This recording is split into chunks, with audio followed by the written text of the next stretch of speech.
Profesor dr. Dejan Ilić magistrirao je u Francuskoj, a 1985. godine doktorirao je u Nemačkoj. Kao najmlađi doktor nauka u bivšoj Jugoslaviji, 1986. izabran je za docenta na Univerzitetu u Karlsruheu. Predavao je na više univerziteta, a danas je gostujući profesor na Univerzitetu u Gracu i na Univerzitetu u Beogradu. Bavi se naučno-istraživačkim radom preko 20 godina. Njegovo naučno stvaralaštvo i praktično primenjena dostignuća u telekomunikacionoj, računarskoj i mašinskoj i drugim industrijama i medicini su našla primjenu u najrazvijenijim zemljama sveta.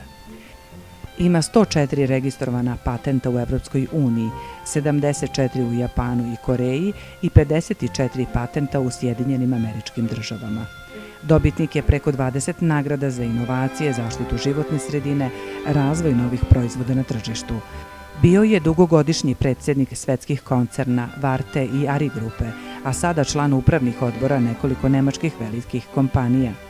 Za ostvarene poslovne rezultate proglašavan je za privrednika godine u Nemačkoj i dobio niz visokih međunarodnih priznanja.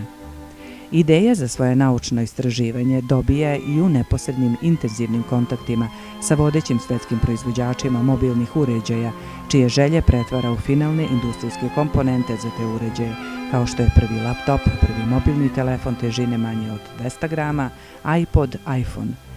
Kao konsultant nemačke vlade predvodi naučni tim koji realizuje projekat Electromobility, novi nanomaterijali i elektronika za akumulatore koje će koristiti elektromobili.